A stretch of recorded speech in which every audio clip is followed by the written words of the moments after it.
Nevar trāpīt.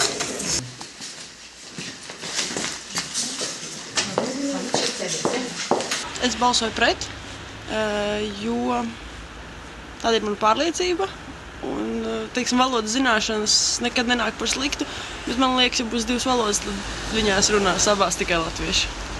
Nekas jau principā daudz nav mainījies, tāpatās tie krievi. Nu, kas grib, tas iemācās.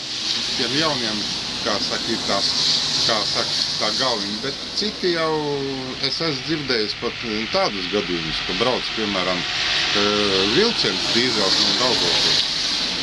Nu, nevar atvērt logu tāds, kontrolējies, ja, piemēram.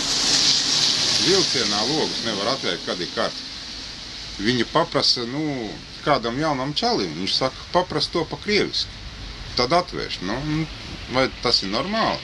Man ir draugi, piemēram, krievi, nav problēmas.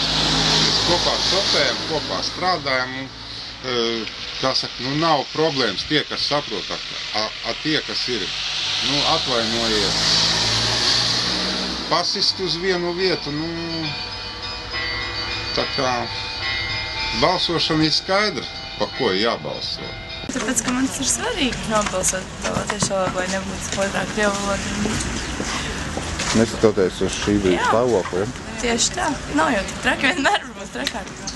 Kā To jau ļoti vienkārši uztaisīt, tā kā igauņiem īziņas. Viens telefons par, otrs pret, ja? Un ievada personas kodu. Var balsot, cik grib, un dators izvalka vidējo, un pēc tam atmet liekos personas kodus, kam nav tiesības. Tas jau igauņiem bija. Tikpat vienkārši kā Eirovīzijā. Ar īziņām vai nosaucot balsī pa telefonu, ja? Jo personas kodu jau neatkārtojas. Šaubāmi pret. Pirmkārt, man jau neliekas īsti loģiski pats šis referendums, jo mūsu valstī, Latvijā, principā nebūtu. Ja vispār šādam jautājumam jāizvirzās par valodu. Te ir Latvija, un latviešu valodai arī ir jābūt valsts valodai vienīgajai bez kaut kādām vispār runām. Bet pat cik tā ir sanācis, tad neapšaubām ir jānāk un jāizsaka savs viedoklis, un, protams, ka pret, kā citādi jau nevar būt. Kā mēs taču dzīvojam Latvijā? Vai te Krievijā? Vai te Krievijā kāds arī balso par latviešiem? Vēl kaut ko?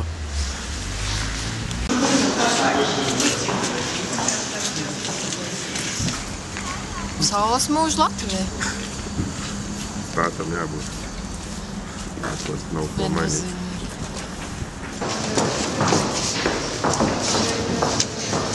Es domāju, ka ja vispār balsos pār, tad būtībā tas nav tikai to, ka vienkārši latvieši pret krieviem, būtībā tas būs tā, ka latviešu valodu vispār izmirst. Tas būs noteikti. Katram savs viedoklis, protams, ir. Bet, es tikai pret grozījumiem. Es domāju, ka Latvijai, to noteikti nevajag.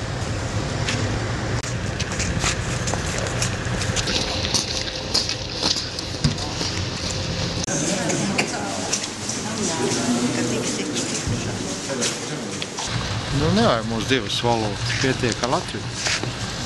Taču tie, kas dzīvo Latvijā no dzimšanas, krievu valodu, vajadzētu zināt jau no bērnu dārza, vajadzētu iemācīties. Ja negrib mācīties, tad nav ko protestēt.